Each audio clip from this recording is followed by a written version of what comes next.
प्रेम से कहो श्री कृष्ण चैतन्य प्रभु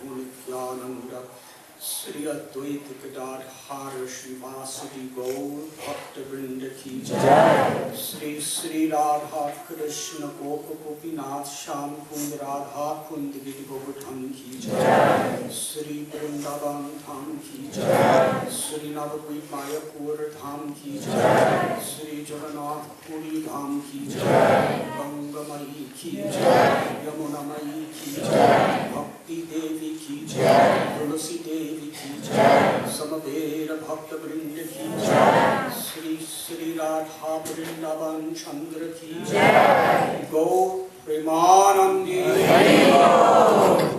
All glories to the Assembly. Hare Krishna. All glories to the Assembly devotees. Hare Krishna. All glories to the Assembly devotees. Hare Krishna. All glories to Sri Guru and Sri Guru. All glories to Guru Sri Bhagavan Krishna Krishna.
Satamritore Yatare Ranata Katam Yashodara Etarasi Vishvam Yugante Yatapatra Eka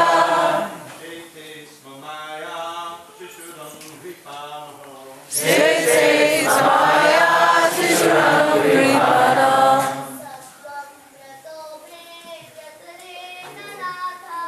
Satam Ritome Jatare Ranata Katam Yashodara Etarasi Vishvam Yugante Yatapatra Eka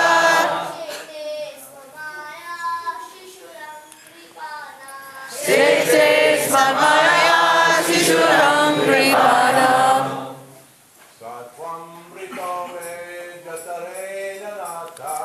Satam Ritore Jatare Ranata Katam Yashodara Etarasi Vishvam Yugante Yatapatra Eka Shete Smamaya Sishuram Kripana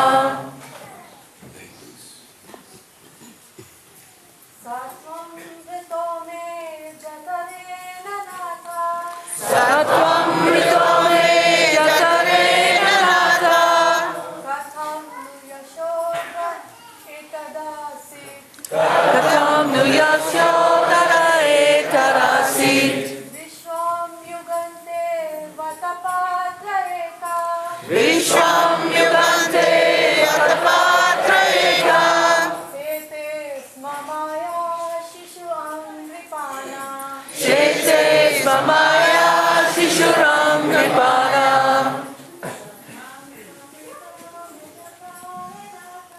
Sattvam Ritome Jatare Ranata Katam Yashodara Etarasi Vishvam Yugante Yatapatra Eka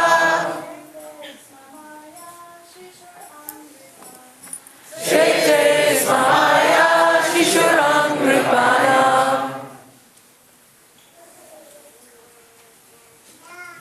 Saha.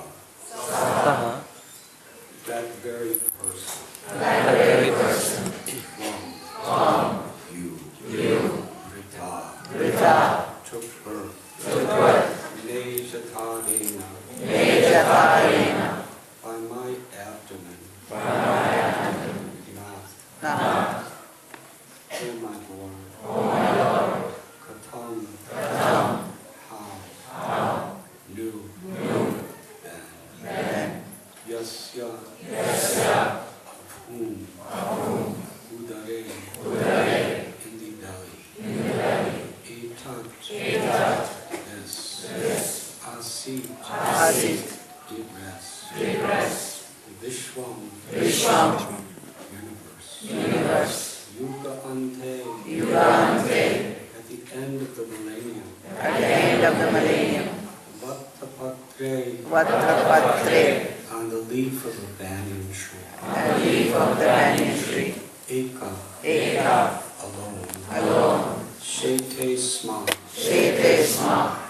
You lay down. Maya. Possessing.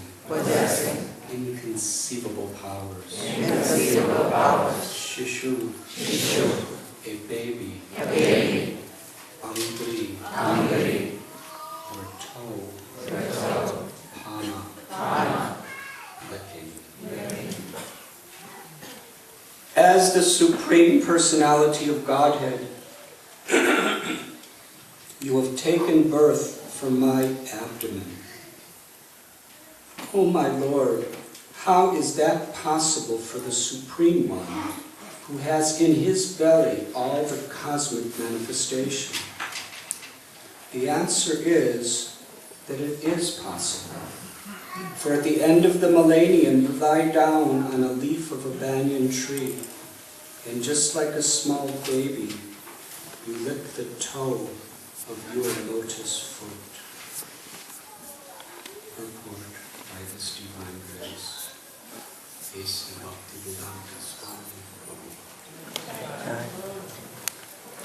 At the time of dissolution, the Lord sometimes appears as a small baby lying on the leaf of a banyan tree, floating on the devastating water. Therefore, Devahuti suggests your lying down within the abdomen of a common woman like me is not so astonishing. You can lie down on the leaf of a banyan tree and float on the water of devastation as a small baby. It is not very wonderful, therefore, that you can lie down in the abdomen of my body. You teach us that those who are very fond of children within this material world and who therefore enter into marriage to enjoy family life with children can also have the Supreme Personality of Godhead as their child. And the most wonderful thing is that the Lord himself licks his toe. That is the most wonderful. Since all the great sages and devotees apply all energy and all activities in the service of the lotus feet of the Lord, there must be some transcendental pleasure in the toes of his lotus feet. The Lord licks his toe to taste the nectar for which the devotees always aspire. Sometimes the Supreme Personality of Godhead himself wonders how much transcendental pleasure is within himself. And in order to taste his own potency, he sometimes takes the position of tasting himself.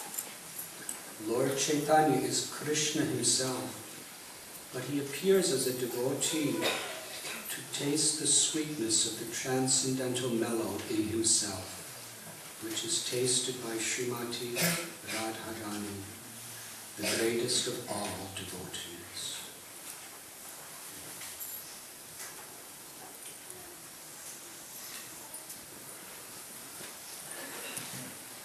Om Agyanti Mirandasya Gyananjana Shalakaya Chakshurmritam Jena Tasmai Shri Gurave Namah. Sri Chaitanya Manobhishtam Sthapitam Yena Bhutale Swayam Rupa Kadamaryam Tadati Swapadantikam Vandeham Shri Guru Shri Yuta Padakamalam Shri Guru Vaishnavanscha Shri Rupam Sarajata Sarana Raghunathambitam Tam Sajivam Sadvaitam Savadutam Parijana Sahitam Krishna Chaitanya Devam Sri Radha Krishna Bhaktan Sadhana Lalita Sri Vishakam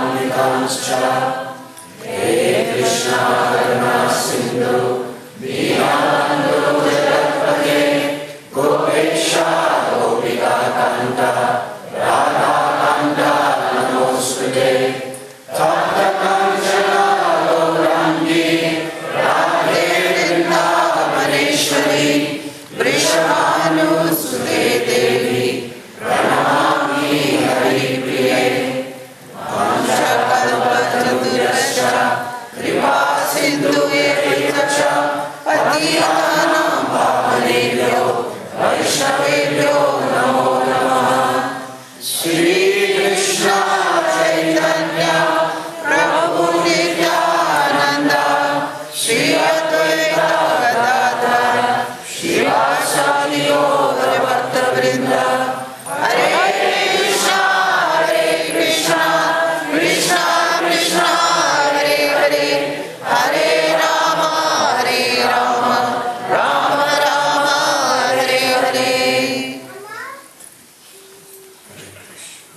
Hare Krishna.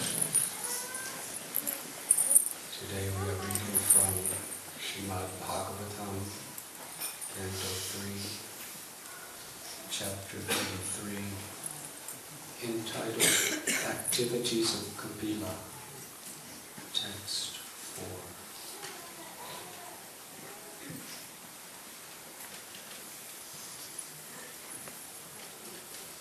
I've been ordered to sit here before you by our mother, Malachi Prabhu. Since it is Mother's Day, I surrendered.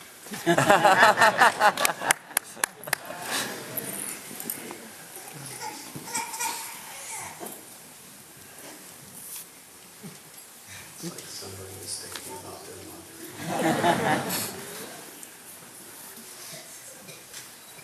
Mother's Day is a day of gratitude.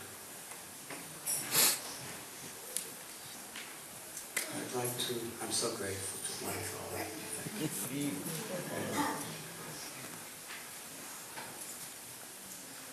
A story comes to my mind that I'd like to share with you about a beautiful lesson I learned from a mother. This was February of this year. Every year we go to Vrindavan, to the village of Bharsana, where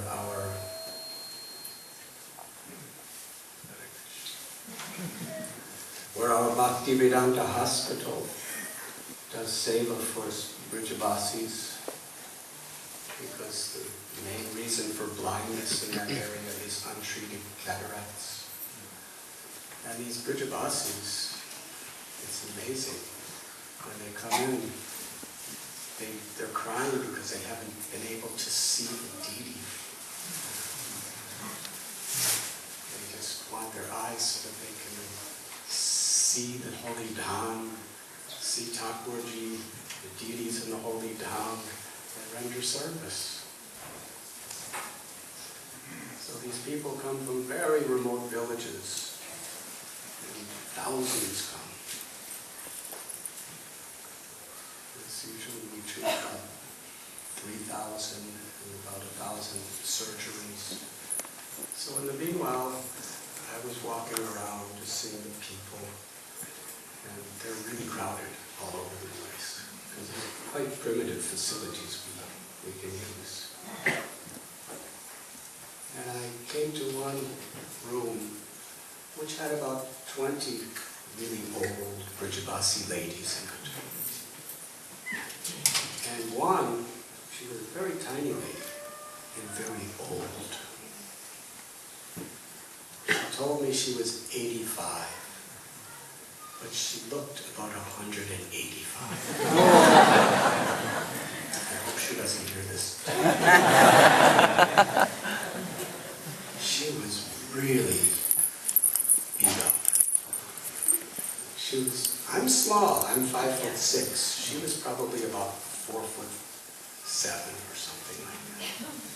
Very small. And her clothes were torn rags. Her face had such deep wrinkles. They weren't even wrinkles, they were like, kind of like earthquake crevices. She didn't have that much hair, but what was there was really looked old. Anyway, she was sitting there, very skinny little lady, and she had this gigantic nose ring in her ear, in her nose. And she had these things hanging from her ears. She was a real village lady. And I sat down to her, next to her with a translator, and asked something about herself. She started crying. She told me that her husband recently died, that her 4 children recently died,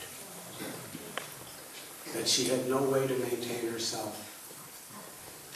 And she was just living in a little hut, and somebody took away the hut. So she was just sleeping on the streets. She was really old, too. She said she had no one. There was no one in the world who cared about her.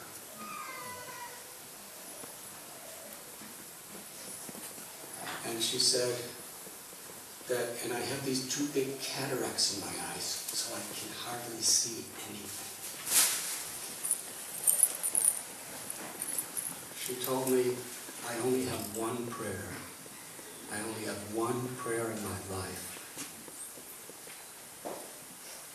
She said that by Radharani's mercy, by Krishna's mercy, they can take away at least one cataract.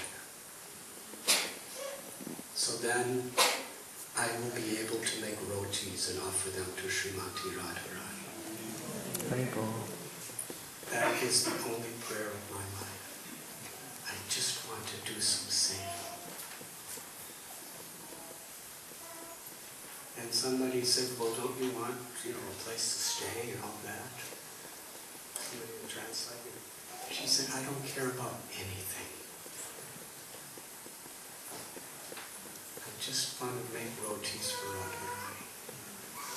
And then she started weeping very incessantly, saying, and you people are going to take that cataract away.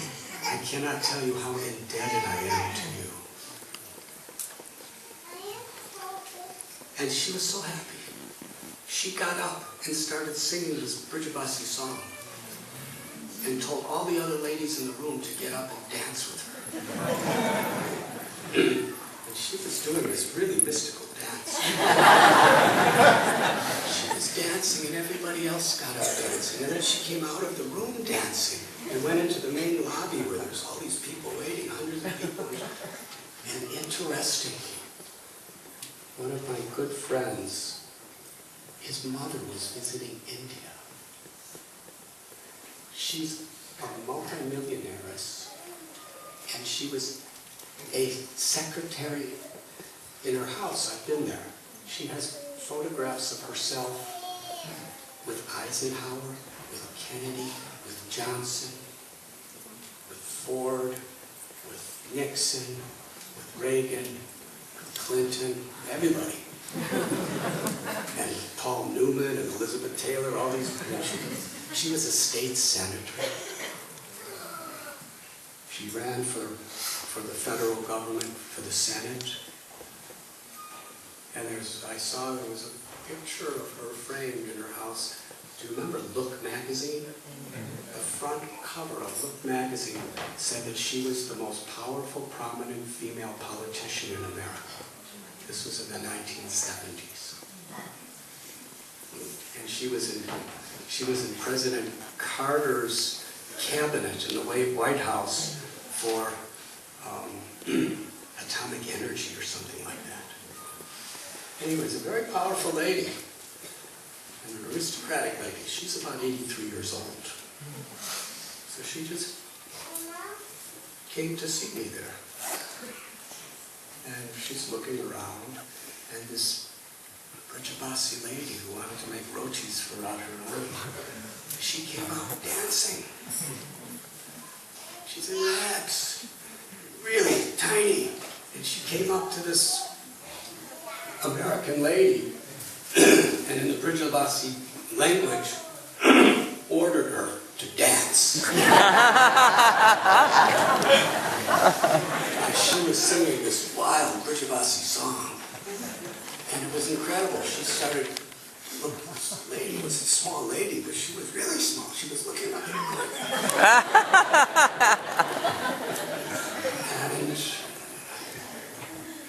And my friend's mother started dancing with her. It's actually incredible. They were dancing together all over the lobby, and all these other people were dancing, and people were taking. It's on video, actually.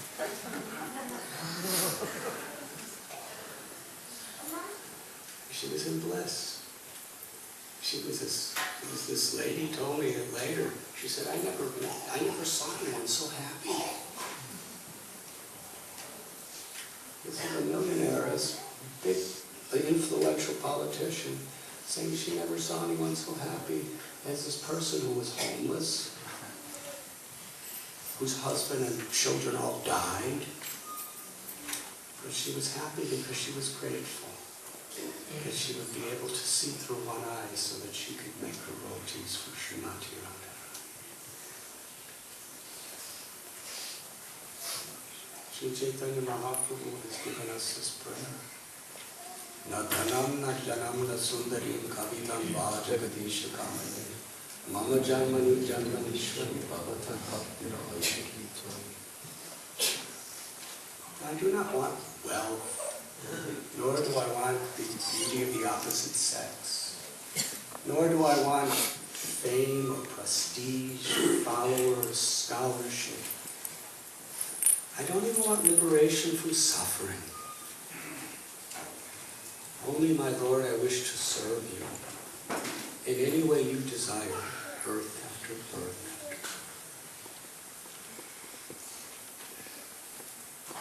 Since a few months ago in February when this happened,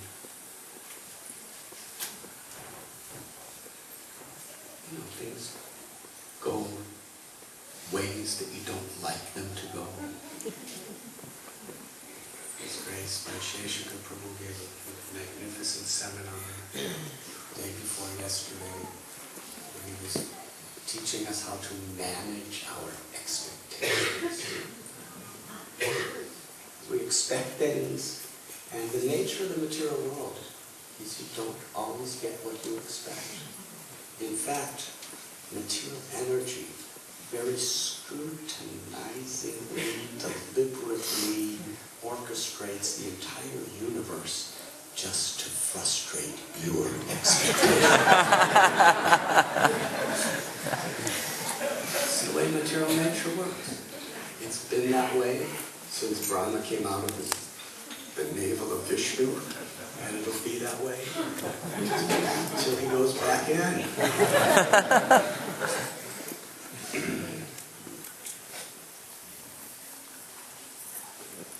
So, Adhyatmakari, Daivakari, Bhautika. There's different kinds of ways we can suffer. The way people treat us, the way our bodies and mind treat us, the way material nature and elements treat us. But then I think back of that old lady, that Bridgebasi. I'm going to get her name because it's all recorded in the records. And she was in bliss. She was dancing in ecstasy. She was sharing her happiness with healthy millionairesses of America. Materially, she had nothing. She lost everything. But she was grateful.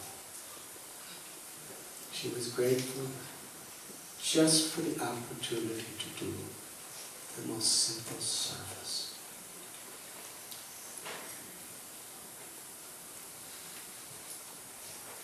And I think how many opportunities I can make rotis all day long about. So can any of us. So what do we really have to complain about? But yet the tendency of Maya is to distract us from true devotion by finding faults with others, by finding faults with ourselves, by finding faults with the universe. This fault-finding tendency is just a way that Maya gives us an excuse to forget the blessings that we have. Only a grateful heart can actually access those blessings.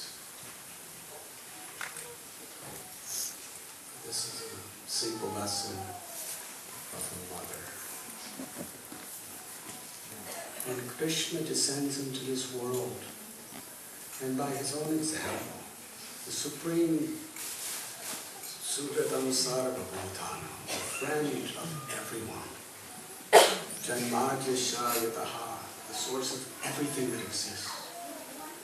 But he shows by his example, in each of his avatars, what we should value in our life. And one of the very important features is how the Lord magnifies the love of his mothers and his gratitude toward his mothers. Today we're reading about Dev. His gratitude to his mother. Now this is one of the greatest Srimad Bhagavatam classes ever given. We only get the essence that Shukadev Goswami has given us. But actually, Gurudev sat for days with his mother, just speaking out of gratitude and kindness. She brought him into the world and he was reciprocating. What an incredible Srimad Bhagavatam class. We've been reading it. The greatest sages, rishis, paramhamsas, have been reading these words for millions of years. And he was simply speaking to his mother. There wasn't any crowds. There wasn't any sages.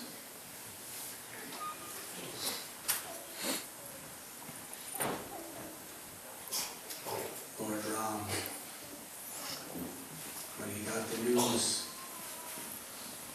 that he would be banished from Ayodhya to live in the forest for 14 years, nobody in Ayodhya understood what happened. Only Kaikeyi, Dasarath, and Ram got the message.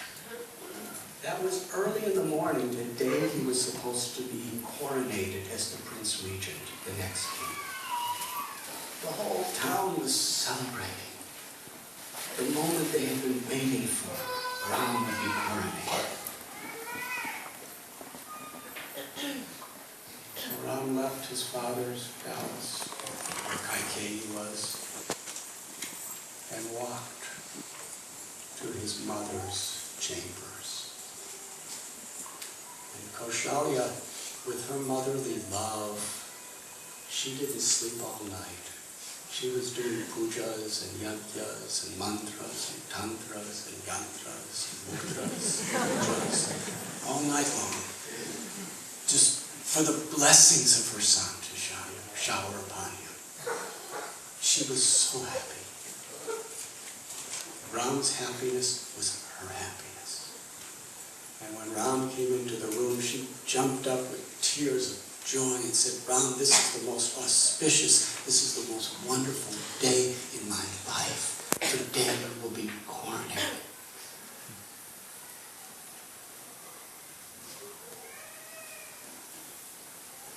Ram's heart was broken. He had to tell her the news. He said, my mother, I'm going to the forest for 14 years. Bharat will be the king. It was like a lightning bolt in her heart. She could not believe what she heard. The contrast from the happiest moment to her life, and a moment later, it was the most devastating, miserable moment of her life. And Ram explained everything. She was very firm. No, forget your father. Forget Kaikeyi. You must be. And she was arguing with him like anything. And she knew philosophy. And she was a mother. But Ram, he said, for the purpose of Dharma, I must follow what I've been asked to do. And then she was saying, well, what about me? I would die. And finally, her last argument, if you persist on going, then I'm going with you. But he told her, no, it's your dharma to take care of my father. I'll be back Only 14 years. It will pass very quickly. She pleaded in every possible way. But ultimately, when she saw that Ram was determined, in her heart, which was suffering bitterly, she wanted to give Ram strength. So she appeared to be very strong. And she said, yes, my son, you are doing the right thing. I bless you. And she gave him instructions of how to live in the forest.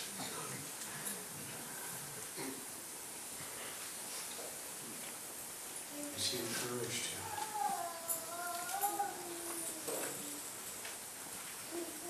And then when he left the room, she collapsed. It's a beautiful story because 14 years later, after Ram had rescued Sita, I don't have time to tell all the stories in between. They were on the Pushpaka, Ravana's personal airplane. It was quite an airplane. And parks and lakes and trees. No engine. No safety belts. No vomit bags. Just chant a mantra and then say the name of where you want to go. Anywhere in the universe. That's technology. So Ram told Hanuman,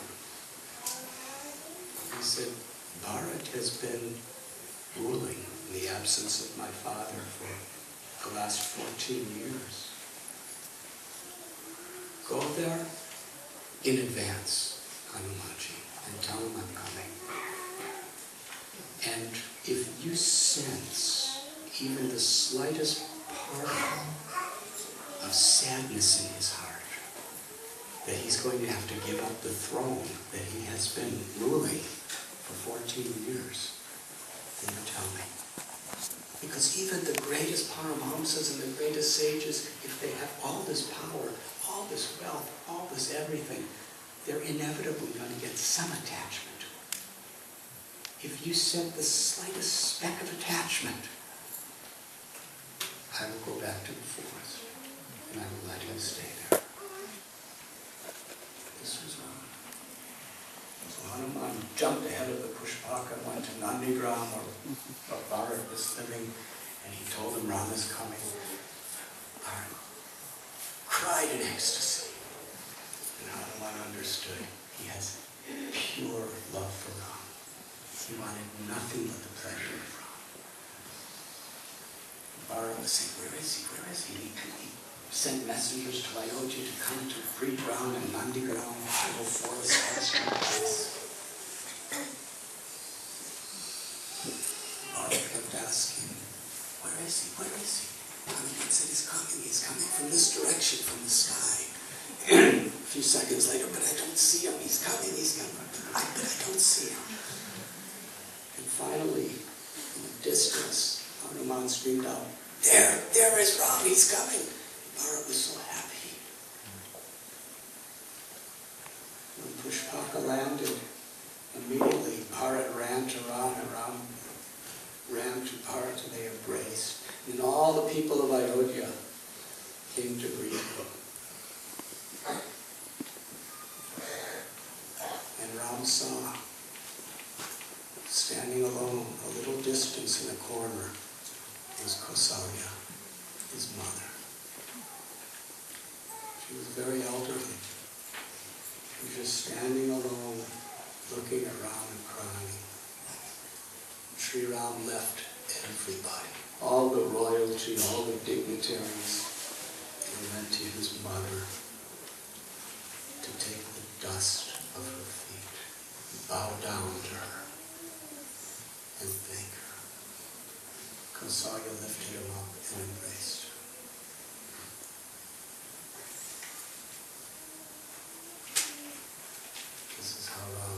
began his rule over the world.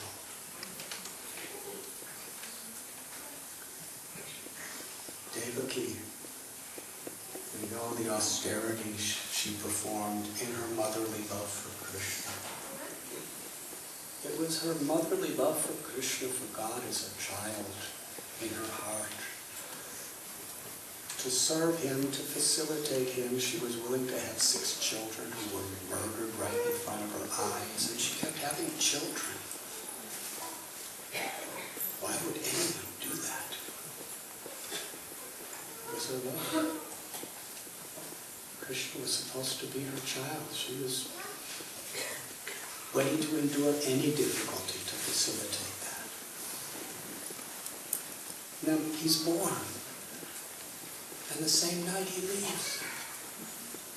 Hare Krishna.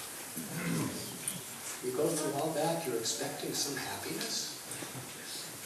When the child finally comes, he showed his forearms form, and he became a little baby on Devaki's request. She had such motherly love. She was saying, Kamsa is an enemy of Vishnu. If he sees you with 4 arms, then he's going to know you're Vishnu. That's a mother. So disguise this form, become a baby. And he told her, yes, take me to Nandagora. And for the next 11 or so years, she didn't see him at all. There's a beautiful story in Srimad Bhagavatam, where when Krishna was living in Dwarka,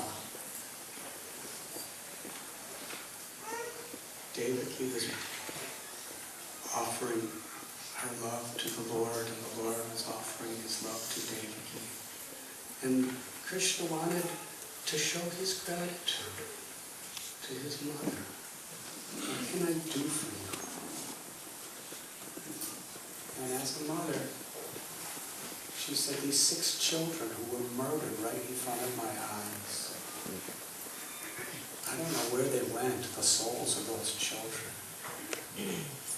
But I long to offer them my motherly love, even once. And she said, I heard the story of how you brought Sangipani Muni's dead son back to life. So can you bring my sons too? Krishna said, come Balaram, let us find them. Krishna Balaram, they went to Sutala Loka, where Bali Maharaj was reigning as the king. And Bali Maharaj, he offered such love and devotion to Krishna and Balaram. He offered them special seats, so many gifts. He said, how can I serve you? Krishna said, the 6 sons of Devaki, I believe they're here somewhere. And Bali Maharaj said, yes, they are. So Krishna took these 6. It appears they were still babies, I don't know. It doesn't specifically say in the Bhagavatam. But Krishna brought the 6 sons back. And Devaki had such motherly affection for them. One by one, she embraced them with such love. And even though, my God, they were born years before. Now Krishna is the Prince of Dwarka. They're his older brothers. But her motherly affection, milk, began to flow from her breasts. And she took each child, embraced it, and fed him her milk. And they drank it. And each one of them attained liberation. As soon as they drank that milk, finished. Material life was finished. They had attained the ultimate perfection. Because it describes Vishwanath Chakravarti Thakur that night when Krishna was sent to Gokul, Devaki was thinking that it's a long walk across the Yamuna and he might get hungry. So quickly, before she sent Krishna, she fed Krishna her milk. therefore, anything that came from her was his Mahaprasad. The power of Mahaprasad. So she fed these children of hers Krishna's Mahaprasad breast milk. And all 6 of them attained liberation, perfection, and then returned to the family, to the planets of the rishis, where they had come from, where they were cursed. Krishna's natural gratitude being expressed to his brother. And we can speak for so many millenniums about Krishna's gratitude to Yashoda.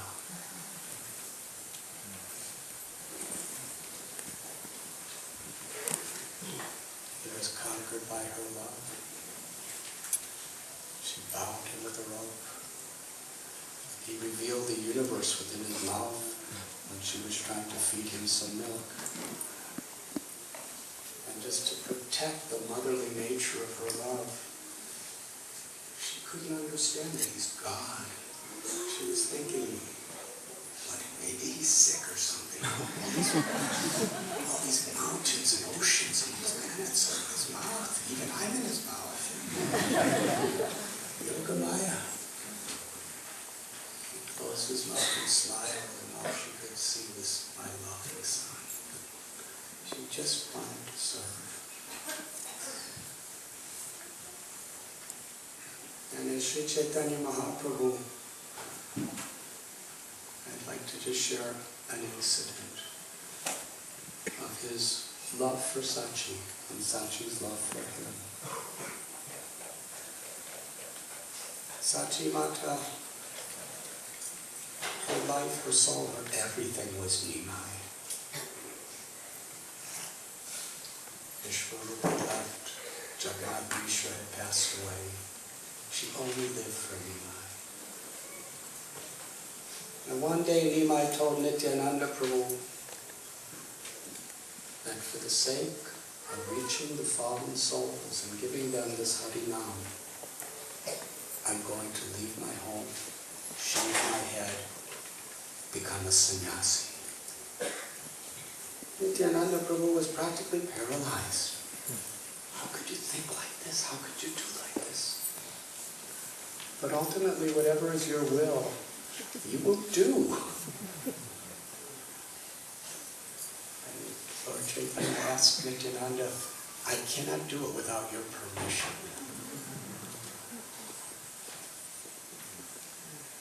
Nitai said, my Lord, whatever is your wish will be done. But please, at least discuss it with devotees first. And what about your mother? Think about that. What about your mother? And Lord Chaitanya thought, okay, I got your blessings. And he happily went away. And it's described in Sri Chaitanya Bhagavat how Lord Nityananda, he went to a secluded place and thought about the suffering that Mother Sachi would endure if he does it. And uncontrollably cried, cried, and cried. Not thinking about himself, but thinking of Sachi, the love of a mother. And the news was gradually spreading, and just before he actually performed this pastime,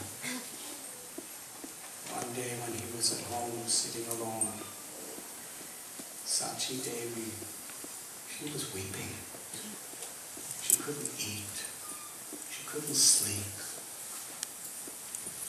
Nimai said, what is wrong?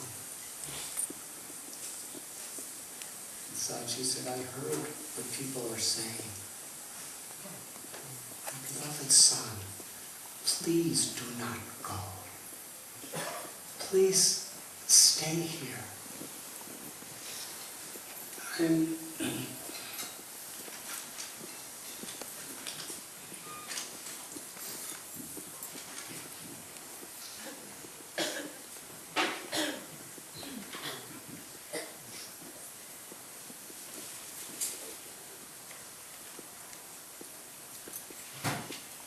He said that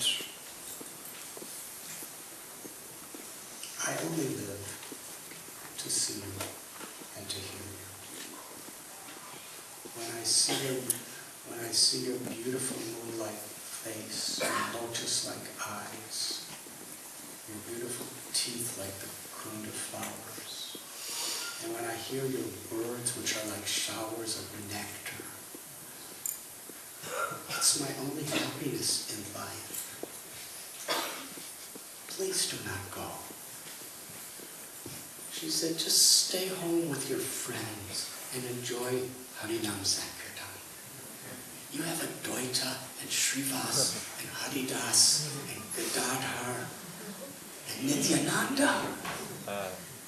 Everyone in Navadvip, we love you. Just stay home and enjoy your Sankirtan pastimes.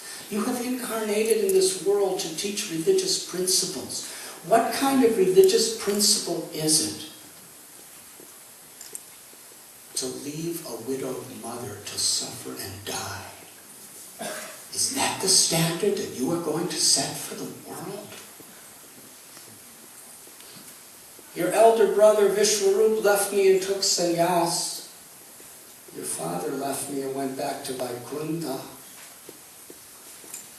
You're all I have. If you leave me, I will die.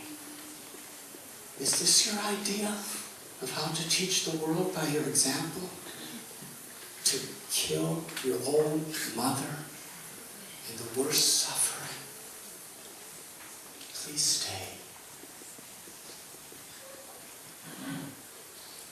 Lord Gauranga was so moved by his mother that he was speechless for some time. He couldn't even look at her face. He had to just look down. And finally he spoke. He said, my dear mother, we can never be separated. You are my eternal mother. You do not remember, but I remember. You were Prishni, and I was your son, Prishni Garba. You were Aditi, and I became your son, Vamanadev. You were Devahuti, and you loved me as your son, as Kapila Dev. You were Kaushalya, and I was Ram. You were Devaki and Yashoda, and I was Krishna. Please understand this, Mother. We can never be separated. And then he told her that after I leave this world, or after I leave this house to establish the Sankirtan movement all over the world, you will be my mother still.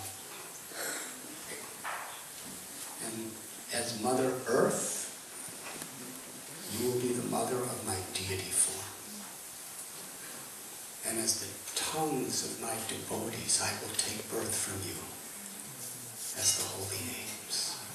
Hare Krishna, Krishna, Krishna, Hare Hare, Hare Rama, Rama Rama, Hare Hare. Never be separated, my mother. She was crying, but the Lord was so convincing that she was a little pacified. Until one night, it was Makara Sankranti in January, where Sri Chaitanya Mahaprabhu decided in his heart that he was going to leave early the next morning. And somehow or other, so many people came, all of his devotees came to his house, mystically. And it was like a celebration to be with the Lord on this holy day. He was just telling them all, just always be together and chant the names of Krishna.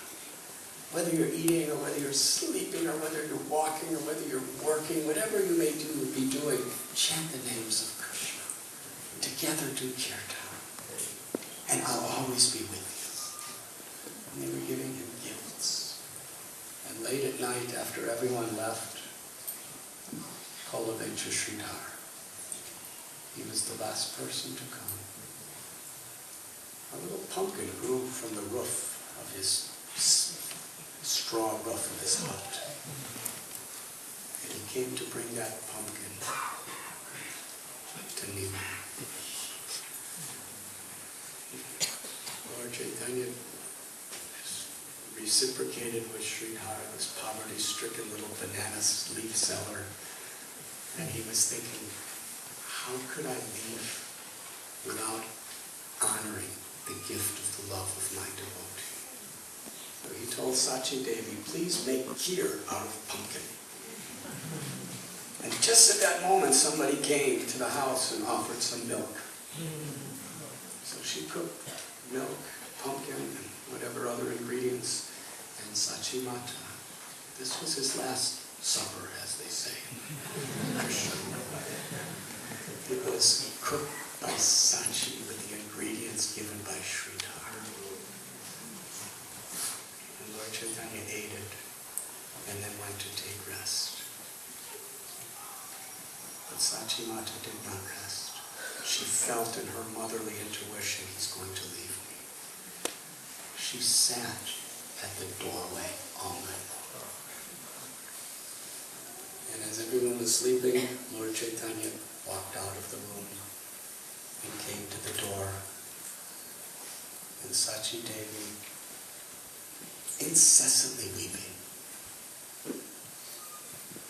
Sri Chaitanya, Lord Gauranga, held her hands very gently and tried to solace her. He started to reveal his heart. He said, my dear mother, for every aspect of my life, you have maintained me. You have nourished me. Because of you, I studied and became a great scholar. Because of you, I have become a devotee of Krishna and have tasted the sweetness of love of Krishna. Without you caring about me, I would have nothing in this world. You never concerned yourself the slightest for your own happiness. You did everything only for my pleasure. The amount of love, the amount of devotion, the amount of service that you rendered to me at every moment, I cannot pay back in millions and millions of kalpas. This is the Lord's feeling of gratitude to his mother. For the service that you have rendered at any single moment, that moment I cannot possibly reciprocate. Even in a span of millions and millions of kalpas, days of Brahma. But you are so merciful, my mother, that it is by your mercy only that I can be freed from that debt. But even lifetime after lifetime after lifetime, I can never pay you back.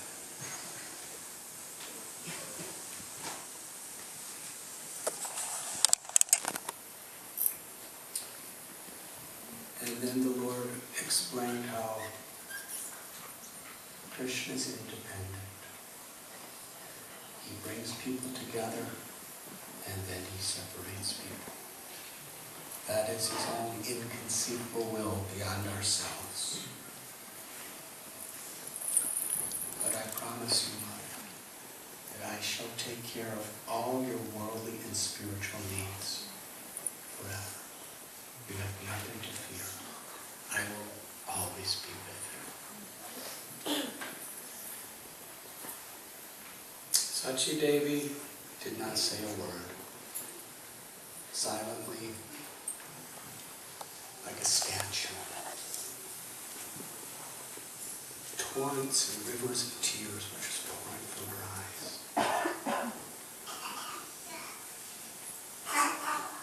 And after saying again, I owe you everything and I will take care of you, he asked for permission for him to go.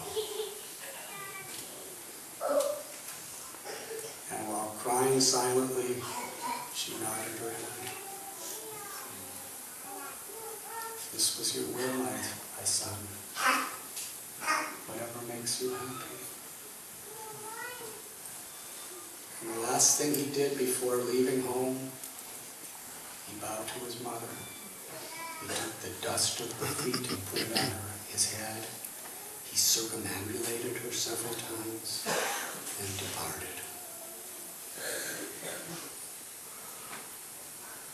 Now when Sri Chaitanya Mahaprabhu took sannyas in Katwa, by the arrangement of Lord Nityananda Prabhu, he was brought back to Shanti, where Sachi Devi came to meet him. When she saw her son, his elegant, flowing black hair was cut off. There was nothing but a shaven head. And his wonderful clothes that she would arrange for him, they were gone. It was just drab sannyasi saffron. And his beautiful ornaments were gone. He just had a begging pot and a dunda. Her heart was breaking. And Nimai went and offered his dandavats, his prostrated obeisances to his mother. Here he is, the crest jewel of all sannyasis. And he sat on his mother's lap. And she embraced him, bathed him with her tears. And Nimai said, I must have been a madman. Everything I have is only because of you. Whatever devotion to Krishna I have, I owe it all to your example. Now, if you like, I'll stay home.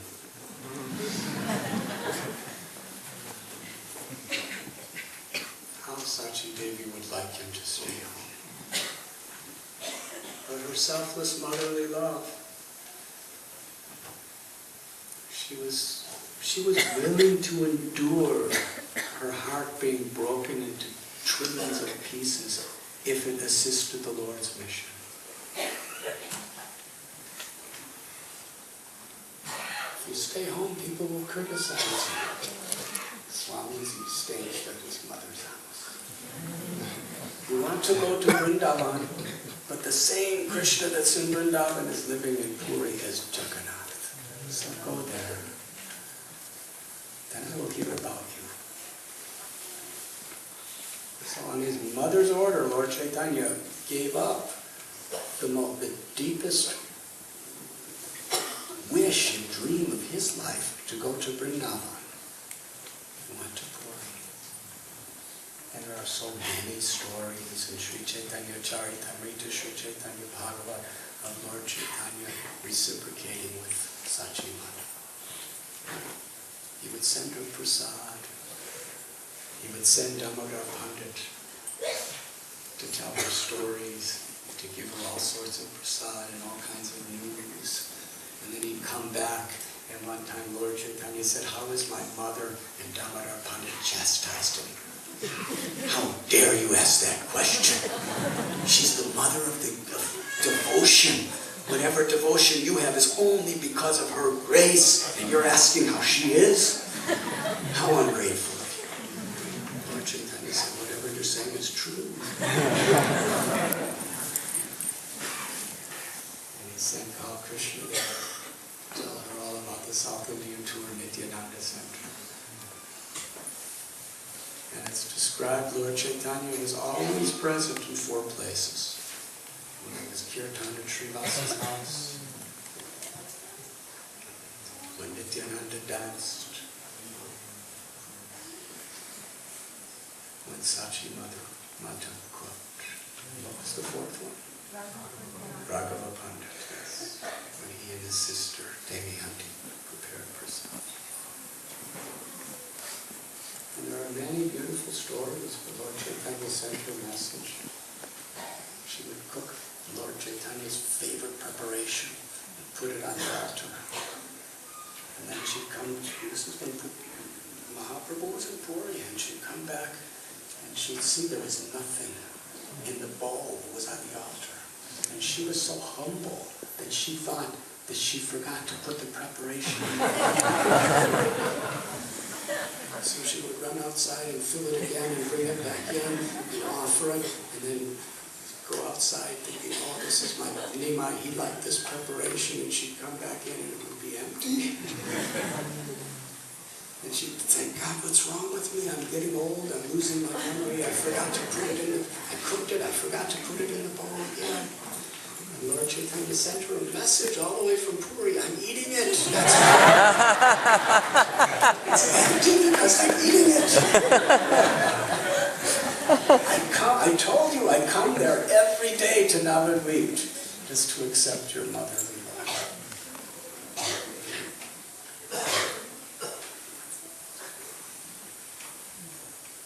Sri Chaitanya Mahaprabhu is a devotee who taught us how to be, he's the Lord who taught us how to be a devotee by his example.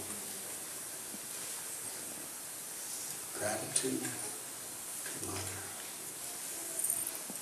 And I think that's the origin of Mother's Day.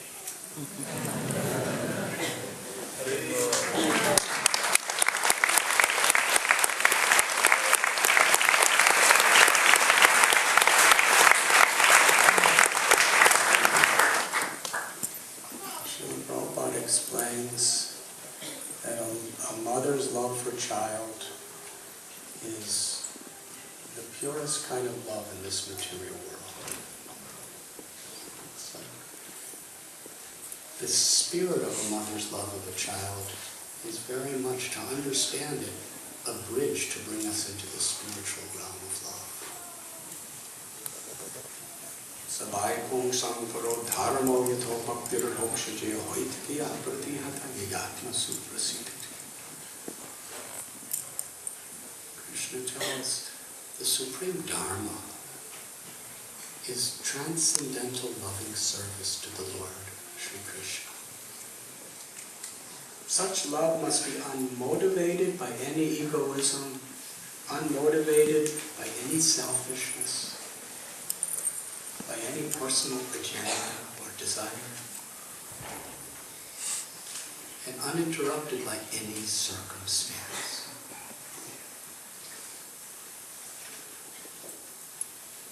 And Srila Prabhupada would explain that how a mother's love gives us an indication of that nature. Because what does a mother get from a baby? I'm a Swami, so I see it from my perspective. Sometimes the Swami's perspective is quite disgusting.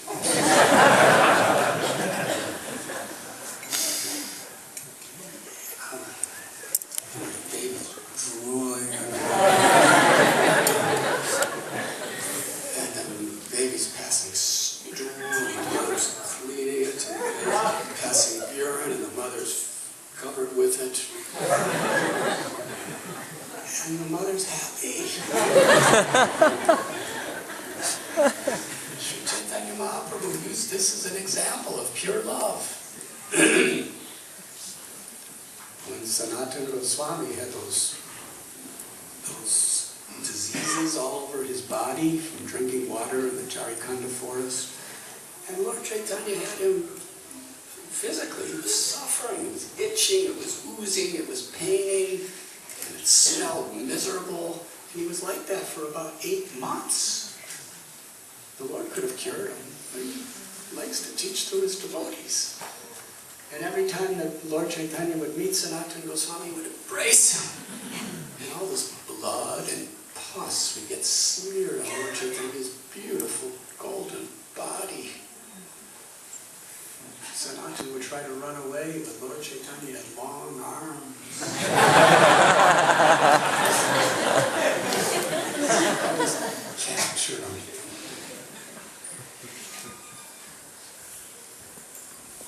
And then one day, Sanatana Goswami said, I'm going to Vrindavan, because I talked with Jagadananda Pandit.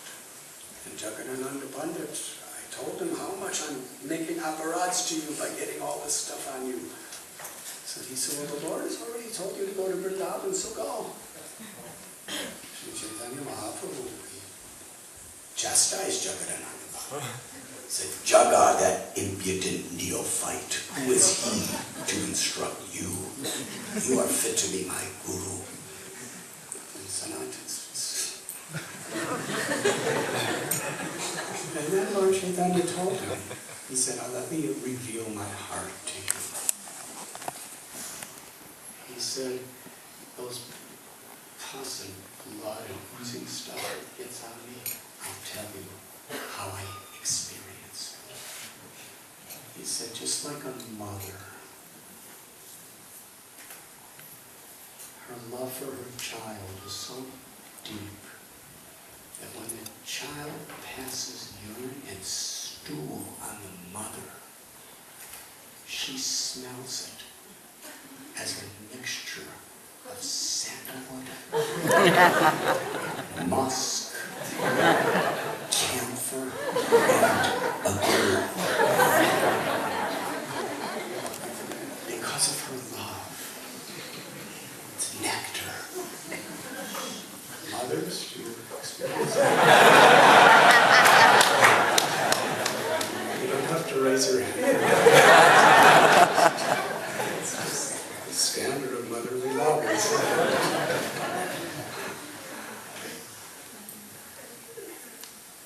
It doesn't smell that way to your nose. It smells that way in your heart.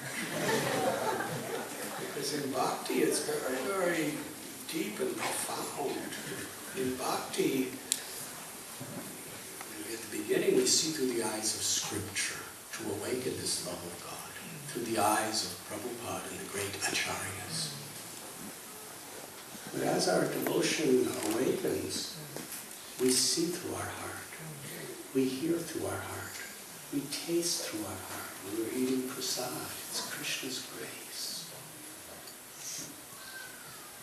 Radhanath Swami was eating what the cow spit out.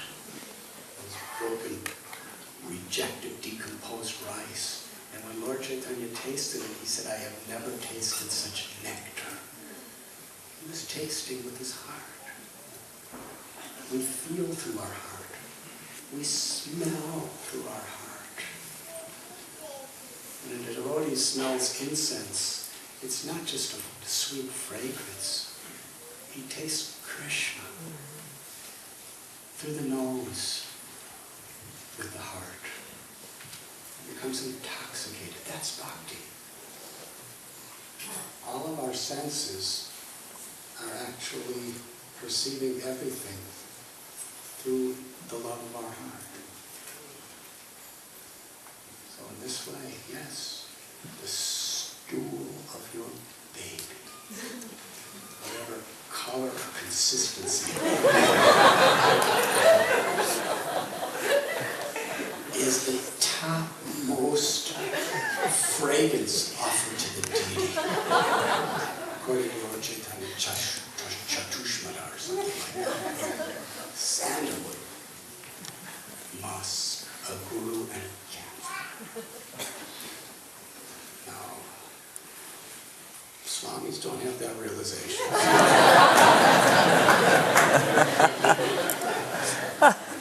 And here in class, so babies are, if you go to India to a Bhagavad Gita, it's usually at least 2/3, sometimes 95% females.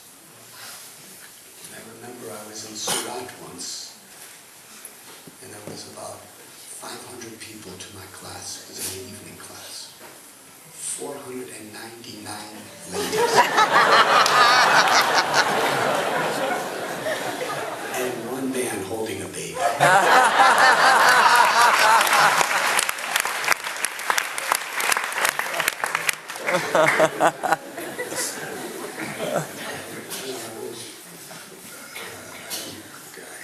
Lucky it wasn't on YouTube.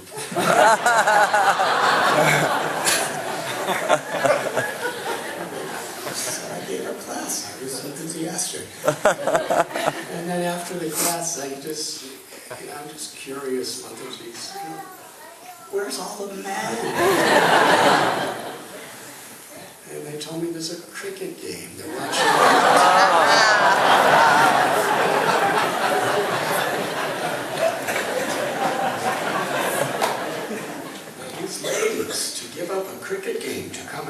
Katha. That's Sarvadharma.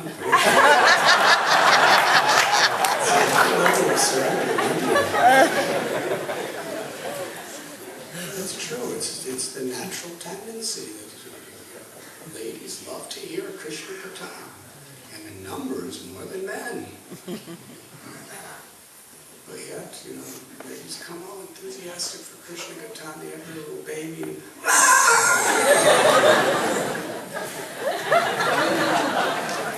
And they immediately run outside. And so many sacrifices, every moment. And every single one of us, who are we? Our mothers stayed up all night. We were in the womb of our mothers. And, as a Swami, I don't know what that feels like, but I can imagine. If I eat too many chickpeas,